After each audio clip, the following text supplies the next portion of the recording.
Hi guys, welcome back to another new vlog. ಇವತ್ತು ಸಾಸ್ಲಲ್ಲಿ ಕೊನೆ ದಿನದ ಜಾತ್ರೆ, ಹಾಗೆ ಇವತ್ತು ರಥೋತ್ಸವ ಕೂಡ ಇತ್ತು ಅಂತ ಬೇಗನೆ ಬಂದಿದ್ವಿ. ಆದರೆ ಅರ್ಧ ಕಿಲೋಮೀಟರ್ ದೂರದಲ್ಲಿ ಪಾರ್ಕಿಂಗ್ ಮಾಡಬೇಕಾಗಿತ್ತು. ಹಾಗಾಗಿ ಅಲ್ಲಿಂದ ನಡ್ಕೊಂಡ್ ಬರೋಷ್ಟೊತ್ತಿಗೆ ತೇರ್ನ ಸ್ವಲ್ಪ ದೂರ ಎಳ್ದಿದ್ರು. ಸರಿ ಅಂತ ಬೇಗ ಬೇಗ ಬಂದ್ವಿ. ಹತ್ತದ ಹತ್ರ ಹೋಗೋಣ ಅಂತ ಅನ್ಕೊಂಡ್ವಿ, ಆದ್ರೆ ಅಷ್ಟೊಂದು ಜನ ಇದ್ದಿದ್ರಿಂದ ಸ್ವಲ್ಪ ದೂರ ನಿಂತ್ಕೊಂಡು ಆಮೇಲೆ ಹತ್ರ ಬಂದ್ವಿ. ಇನ್ನೊಂದು ಕಡೆ ಕುರಿಗಳನ್ನ ಓಡಿಸ್ಕೊಂಡು ಹಿಂಗೆಲ್ಲ ಓಡೋಗ್ತಿದ್ರು. ನೋಡಿದ್ರೆ ರಥದ ಸುತ್ತನೂ ಕೂಡ ಕುರಿಗಳನ್ನ ಸುತ್ತಿಸ್ತಾ ಇದ್ರು. ಅದನ್ನೆಲ್ಲ ನೋಡಿಕೊಂಡು ನಾವು ಸ್ವಲ್ಪ ಹೊತ್ತು ನಿಂತ್ಕೊಂಡಿದ್ವಿ. ಎಷ್ಟು ಜನ ಸಾಗರನೇ ಸೇರಿತ್ತು ಗೊತ್ತಾ, ಅದನ್ನ ನೋಡೋಕ್ಕೆ ಸಾಕಾಗ್ಬಿಟ್ಟಿತ್ತು.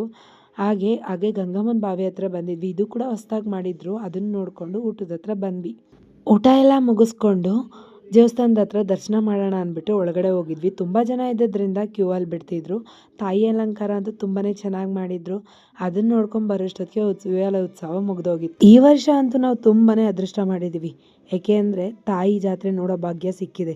ಸುಮಾರು 22 ವರ್ಷದ ನಂತರ ತಾಯಿ ಅಪ್ಪಣೆ ಮೇರೆಗೆ ಜಾತ್ರೆ ಮಾಡ್ತಾ ಇರೋದು. ಈ ವರ್ಷ ತುಂಬಾ ಅದೃಷ್ಟ ಮಾಡಿದ್ದೀವಿ. ಇವತ್ತಿನ ದಿನ ಅಂತೂ ತುಂಬಾ ಚೆನ್ನಾಗಿತ್ತು. ಈ ವಿಡಿಯೋ ನಿಮ್ಗೆ ಇಷ್ಟ ಆಗಿದೆ ಅಂತ